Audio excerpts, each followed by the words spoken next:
بسم اللہ الرحمن الرحیم۔ خان صاحب نے عمران خان نے آج ایک پیغام دے کے بھیجا ہے اور یہ ہماری ذمہ داری بن گئی ہے کہ ان کا پیغام آپ تک پہنچائیں۔ اور انہوں نے یہ کہا ہے کہ اگست 2022 میں جنرل باجوہ نے ان کو اور شاہ محمود قریشی کو بلایا تھا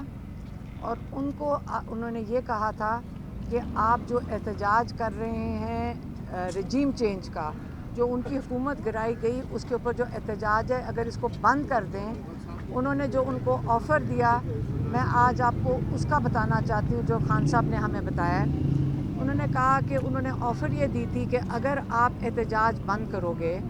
تو اس کے بدلے میں آپ کو جب حکومت آئے گی آپ کو 2/3 یا دو تہائی آپ کو میجورٹی دی جائے گی اور آپ اپنی حکومت بنا سکو گے، اور اگر آپ یہ بات ہماری نہیں مانو گے تو آپ کی پارٹی کو 30 سیٹوں کے اوپر محدود کر دیا جائے گا، اور اگر آپ یہ چیزیں مان لو گے تو آپ دو تہائی میجورٹی کے ساتھ ہم آپ کو حکومت بنانے دیں گے۔ اس کے جواب میں خان صاحب کہتے ہیں میں یہ بتانا چاہتا ہوں کہ ہمارے ماں باپ ایک غلام ملک میں پیدا ہوئے تھے۔ انہوں نے ہمیں یہ سکھایا تھا کہ شکر کرو کہ تم ایک آزاد ملک میں پیدا ہوئے۔ انہوں نے کہا کہ میں مانتا ہوں لا الہ الا اللہ میں، اور سوائے اللہ کے میں کسی کے آگے جھکنے کو تیار نہیں ہوں، اور میں نے ان کی اس وجہ سے نہ میں کسی کی غلامی، ایک آزاد ملک میں پیدا ہونے کی وجہ سے میں کسی کی غلامی قبول کرنے سے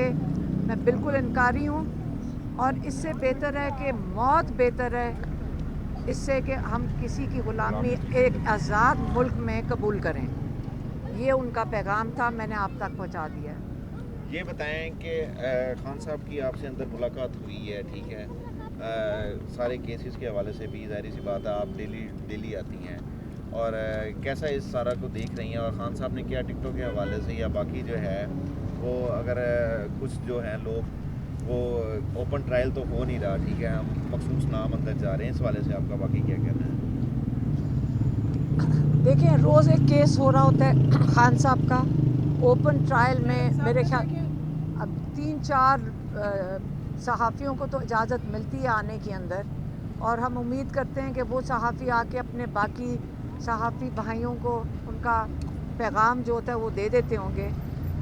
اوپن ٹرائل تو انہوں نے، آپ کو پتہ ہے کہ جیل کے اندر اوپن ٹرائل نہیں ہے، نہ کیسز کے اندر کوئی دم ہے۔ ایک دن اگر یہ کیسز کھول دیں آپ لوگوں کے سامنے، آپ کو سمجھ آ جائے گی کہ یہ بالکل بے معنی کیسز ہیں، اور صرف ان کو جیل میں رکھنے کے لیے ایک بیل ہوتی ہے، اگلا کیس وہیں جج صاحب اگلے دوسرے کمرے میں آ کے بیٹھ جاتے ہیں اور ان کے اوپر فرد جرم لگا دیتے ہیں یا ان کے اوپر ان کو اریسٹ کر لیتے ہیں۔ کل یہی ہوا، ایک طرف بیل ہونے کا چانس ہو گیا، دوسری طرف ان کے اوپر آ گیا، مقدمے آ گئے۔ ٹھیک ہے، اور کچھ تو نہیں ہے آپ کو سوال؟ Thank you G.